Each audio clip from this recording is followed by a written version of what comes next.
आमच्या पर्णकुटीसमोर एक मोठा वटवृक्ष होता.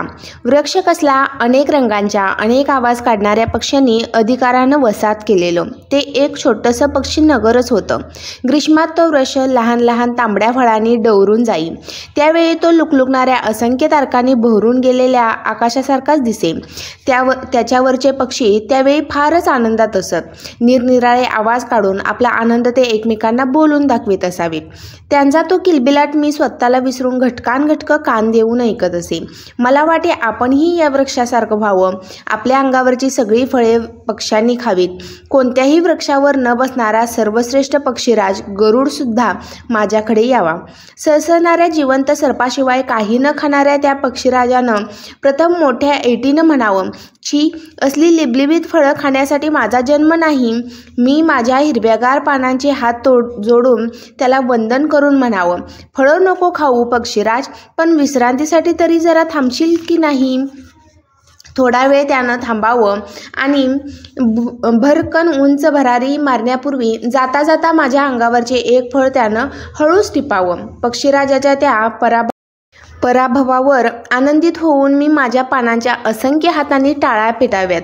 अंगावरच्या उत्तरीयाच्या वेली करून त्या आनंदाशियानं आकाशात उडवाव्यात. मी त्या वृक्षाकडे पाहत होतो. त्याचा आकार गदेसारखा होता. वर फांद्यांचा गोलाकार घेरणी, खाली बुंद्यांचा बळकट दंड. इतक्यात खाड असा कसला तरी आवाज झाला म्हणून तिकडे पाहिलं. भगदत्त नावाचा आमच्या शेजारी राहणारा एक सारथी आपल्या हातातील आसूडाचे फटकारे काढीत येत होता. मी त्याच्याकडे आश्चर्यानं पाहिलं. हातातील आसूड मानेभोवती लपेटीत तो म्हणाला, काय वसू, काय पाहतो आहेस? काही नाही, पक्षी पाहतो आहे, मी उत्तर दिलं. या वटवृक्षावर कसले पाहतोस पक्षी? पक्षी पाहायचे असतील तर अरण्यात अशोकाच्या वृक्षाजवळ जायला पाहिजे. या वटवृक्षावर कावळेच जास्त असतात. ही लिबलिबीत फळं खाण्यासाठी ते जमतात. हातातील आसूडाच्या दंडानं खाली पडलेलं काही फळ उडवीत तो म्हणाला, कावळे? होय. भारद्वाज, शेण, कोकिळ असले पक्षी चुकूनच असावयाचे इथे. एखादा कोकिळ असतो, तोही कोकिळेच्या धृतपणामुळे. कसला धृतपणा? मी त्याला कुतूहलानं विचारलं. अरे, कोकिळा आपलं अंड कावळी नसताना हळूच तिच्या घरट्यात नेऊन ठेवते. अंड्याचा रंग आणि आकार कावळीच्या अंड्यासारखाच असतो. त्यामुळे कावळीला आपल्या घरट्यात दुसऱ्या कुणाचं तरी अंड असावं याची काही शंका येत नाही.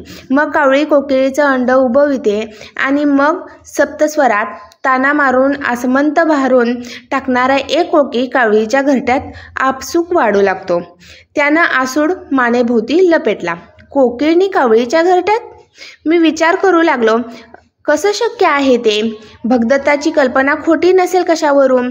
आणि क्षणभर तो म्हणतो, ते खरंही मानलं तरी कुठं बिघडतंय? कावळीच्या घरट्यात. पुढील कथा ऐकण्यासाठी व्हिडिओला लाईक करा, शेअर करा. तसेच आपल्या चॅनलला सबस्क्राईब केलं नसेल तर चॅनलला सबस्क्राईब करा आणि सोबतच असलेल्या बेल आयकॉनलाही क्लिक करा. धन्यवाद.